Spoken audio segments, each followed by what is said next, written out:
I also like to think we see religion as we see ourselves. I like to see myself as a person whose respect you have to earn. I like to see myself as a person who has strong, rigid boundaries. I like to see myself as a person who will stand up and say, no, that's wrong.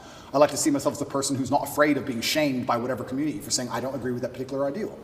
I like seeing myself that way. So if I'm going to see myself that way, then I'm going to naturally align with a religion that operates within that form.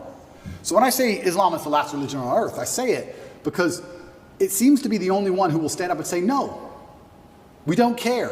No. That's not what the book says. No.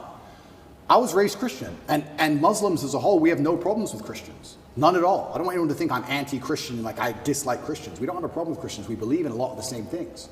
We believe in Jesus. We put more respect on the name of Jesus than most Christians do. I just don't like the idea of people saying they're a Christian and saying, but because I'm a Christian, I can do whatever I want and throw all the rules away and none of it matters. Because once you have that level of tolerance, you no longer have a religion. Islam seems to be the last religion left with parameters. If you don't